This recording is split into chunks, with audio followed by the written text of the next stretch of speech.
Kita telisik bahwasannya umur Rasulullah SAW itu 63 tahun ya. Dan di umur 63 tahun itu bisa memberikan karya yang luar biasa. Apa diantaranya? Seluruh jazirah Arab hampir semuanya memeluk Islam ya. Dikategorikan 13 tahun beliau berdakwah di Makkah ya, dan 10 tahun dia berdakwah di Madinah dengan waktu yang cukup singkat ya, tetapi menorehkan karya yang luar biasa. Apa rahasianya ya? Mengapa dakwah Nabi Muhammad SAW begitu gemilangnya ya? Yang pertama adalah di antara faktornya yang kami telisik adalah Rasulullah SAW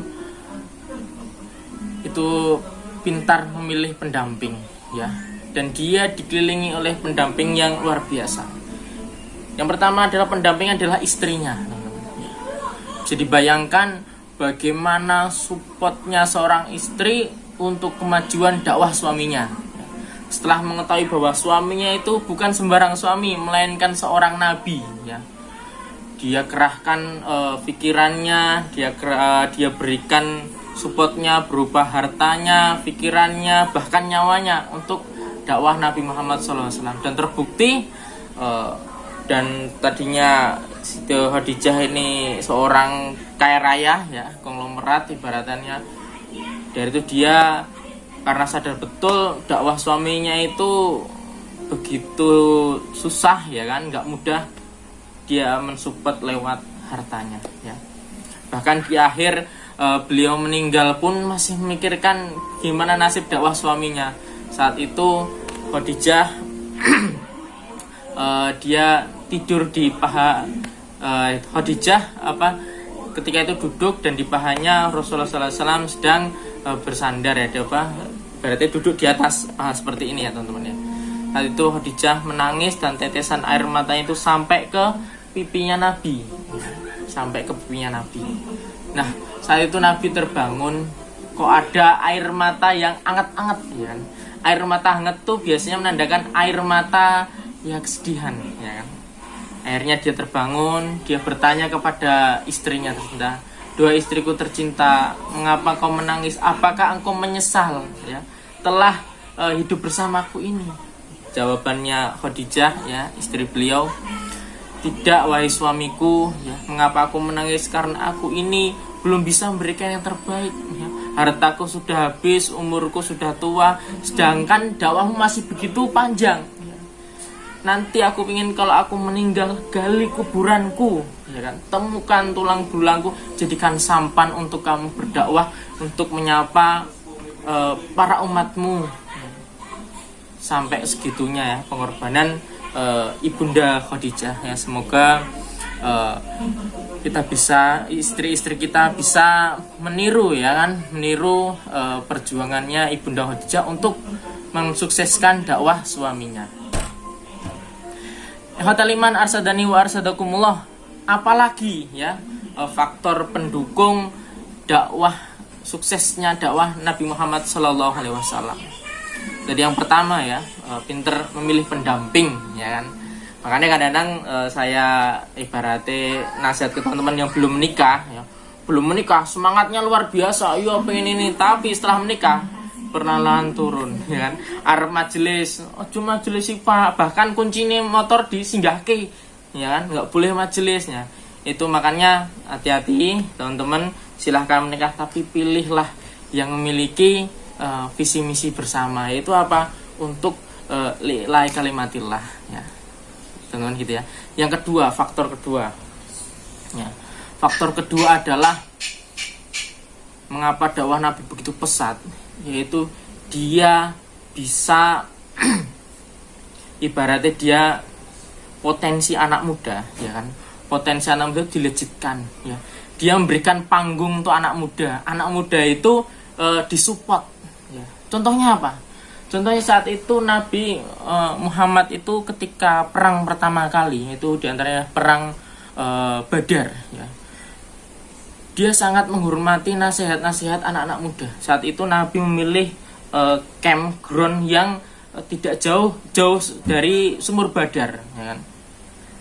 Tapi saat itu, ya kan, ada salah satu sahabat Nabi memberanikan diri untuk bertanya, wahai Nabi, ya kan, sebelumnya saya mau tanya, jenengan memilih tempat ini atas perintah Allah atau inisiatif jenengan Nabi, gitu.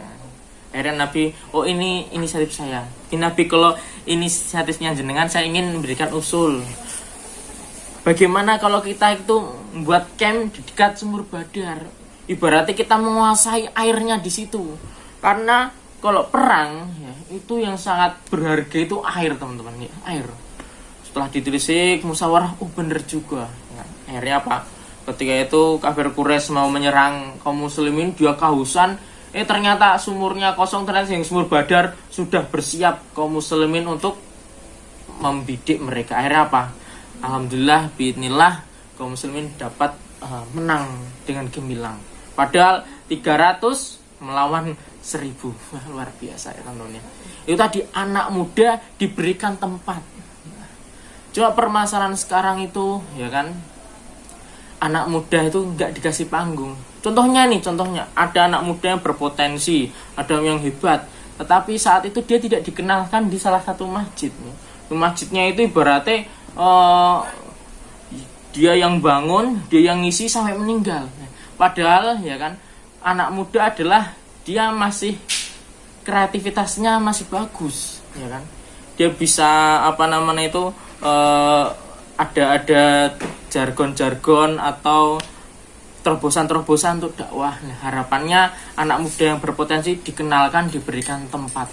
Nah, insya Allah, ya kan, insya Allah perkembangan Islam itu akan cepat. Karena Nabi, contohnya, nggak 1-2 kali, teman-teman. Saat itu kaum muslimin sedang menghadapi serangan yang dari dalam dan dari luar. Perang apa? Perang Khandaq. Ya kan? Saat itu dari dalam ada Yahudi, dari luar ada kafir Quraisy. Saat itu bingung bagaimana cara membendung orang-orang kafir Quraisy tadi. Akhirnya muncul anak muda yang brilian, Salman Al-Farisi. Masya Allah. Ya Rasulullah, saya punya usulan di kampung saya, Persia sana. Kalau cara jitu itu untuk menangkis pasukan musuh itu adalah dengan buat parit. Bagaimana kita membuat parit? Akhirnya dia jabarkan begini, akhirnya diterima, ya kan? Dan para sahabat mensupport semuanya. Cuma permasalahannya di sini atau di Nusantara ini, sing usul mikul. Nah itu, kalau bener jarang diapresiasi, tapi kalau salah, wah dicaci maki, guru-guru sampai dan sebagainya. Tetapi enggak, saat itu mereka mensupport dan mereka masya Allah siang malam menggali parit. Dengan potensi anak muda, nasihatnya namun dipakai, akhirnya apa? Bisyarah luar biasa. Saat itu kaum muslim mendapatkan batu yang susah untuk dipecahkan, teman-teman, ya kan? Itu udah nyerah semuanya. Akhirnya, wah, kita punya nabi yang keker, ya kan? Six-pack badannya, kalau saya ini kan one pack ya teman-teman ya. Jadi six-pack badannya keker, ya kan? Rasulullah tuh pukul batunya. Saat itu cerak, gemerlap, ya kan? Para sahabat takbir. Saat itu Nabi memberikan kabar gembira. Insya Allah tidak lama lagi Kisra akan hancur. Bayangkan, orang besok mau makan apa aja masih bingung, menghadapi pasukan Quraisy aja yang masih kewalahan. Lah ini kalau ngomong-ngomong Kisra akan hancur gitu kan ya. Apa? Karena yang ngomong Nabi, mereka takbir luar biasa. Tapi orang-orang yang guyu Nabi itu halu, Nabi itu gini, ya kan. Tetapi kecintaannya para sahabat dan mendukung tadi sarannya anak muda tadi, masalah terbukti benar, teman-teman. Rasul kami tidak bohong. Saat itu pada masa kekhilafannya Umar bin Khattab, ya kan, Kisra takluk. Karena lewat doa Nabi. Saat itu Nabi memberikan surat baik-baik berdakwah kepada Kisra tadi, Raja Kisra.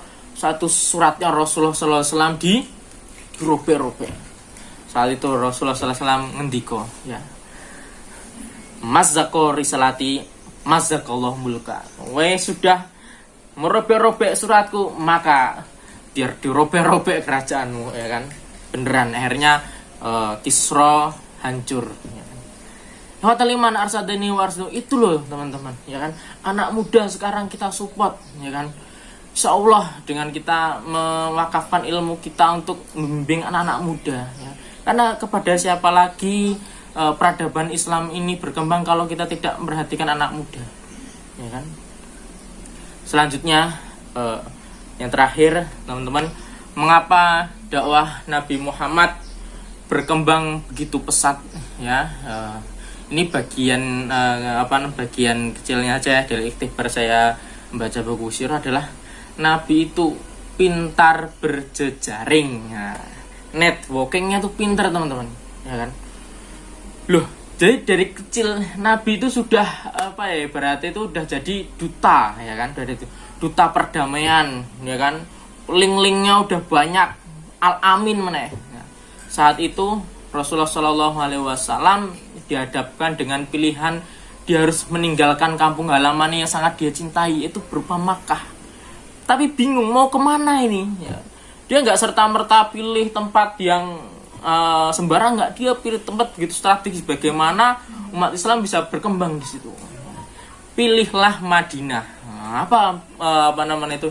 Dia memilih Madinah karena di Madinah itu secara nasab dia sudah ada orang yang dikenal, itu dari jalur Hashim, ya, kakeknya yang terdahulu itu yang pencetus perdagangan di musim Sita iwas Saif, ya, di musim dingin dan di musim panas, teman-teman, ya. Wataliman arsadani wa arsadakumullah, ya. Ketika sampai di situ ternyata di sana sudah ada nasab-nasabnya dari jalur kakeknya, ya. Jadi kakeknya Pak Hasim tadi, ya, Mbah Hasim ini kakeknya Rasulullah SAW itu punya anak, ya kan, punya anak yang bernama Syaibah. Nah, Syaibah ini nama aslinya Syaibah, ya, tetapi sampai sekarang kita kenal dengan Abdul Muthalib, ya, karena Abdullah itu Al-Muthalib itu biasanya suka membebaskan budak, saat itu dibawa di belakangnya, dibawa karena saat itu Hashim ini udah meninggal, siapa yang mau melanjutin ini, ya. Ternyata dia ada anak keturunannya yang berada di Madinah, ya. Otomatis, ya kan, di sana sudah ada kakeknya, otomatis dakwah Nabi akan diterima. Terus juga Nabi mengutus anak muda berjejaringnya dengan delegasi yang luar biasa, yang cakap, ya kan. Siapa? Dia adalah Mus'ab bin Umair, teman-teman. Wis ganteng, pinter, orasinya bagus, meyakinkan bagus. Jadi ketika Rasulullah SAW ke Madinah, orang Madinah sudah kenal dakwah Nabi, sudah merindukan Nabi dan siap mensupport, walaupun tidak untuk kemungkinan ada juga yang Yahudi yang membencinya. Tapi tadi punya orang dalam, ya. Dakwah kita pun juga seperti itu. Kita harus punya orang dalam. Bayangkan, ya kan, kita mau membuat event yang mungkin melibatkan beberapa elemen masyarakat. Kita tidak kenal pemuka tokohnya, tidak kenal influencernya di situ siapa. Ya bisa jadi kita dibubarkan, bisa jadi kita tidak dapat izin. Makanya tidak untuk kemungkinan kita sering sowan kepada orang yang tertua di situ, atau kita punya teman yang mungkin di kepolisian, di TNI. Tidak ada salahnya kita bersilaturahmi, ya kan? Karena apa? Kita tugasnya itu bukan mengunggulkan golongan kita, tapi istitobul ummah, persatuan umat, gitu loh. Jadi kita kita redam perpecahan, tetapi kita unggulkan adalah perdamaian. Fataliman arsadani wa arsadakumullah. Jadi orang dalam itu penting, ya. Orang dalam tanda kutip kebaikan, ya, teman-teman, ya. Karena ketika dakwah Nabi itu berhasil, udah ada orang pintarnya, alim ulamanya, ada yang mendukung dari jalur donasinya, ya kan, donaturnya sudah ada, habis itu keamanannya kita sudah mendapatkannya. Insya Allah dakwah kita akan mudah tersebar dan Islam rahmatan lil alamin bisa kita dapatkan. Itu tadi ikhtibar dari membaca sirah teman-teman ya. Mengapa dakwah Nabi Muhammad SAW begitu gemilangnya? Ternyata 3 pokok ya. Pertama, beliau pintar memilih pendamping ya. Di situ ada istrinya, ada pamannya sendiri ya kan. Pamannya Nabi yang siap menjadi benteng yang siap mengawal dakwah Nabi, walaupun paman Nabi belum masuk Islam, tapi tidak apa ya kan. Kita pergunakan ya kan, kita tidak apa-apa kita mengajak teman-teman yang mungkin tanda kutip ya kan, orang-orang yang masih jahil ya, contohnya preman pasar, kita dakwain walaupun dia nggak ingin masuk ke pengajian, minimal mereka nggak ganggu kita ya kan. Seperti itu teman-teman ya. Itu tadi iktibar dari kita belajar sejarah ya, karena belajarlah sejarah. Kalau kalian tidak belajar sejarah, maka sejarahlah yang akan memberikan kepada kalian pelajaran. Barakallahu fikum jami'an. Akhiru da'wana alhamdulillahirabbil alamin. Wassalamualaikum warahmatullahi wabarakatuh.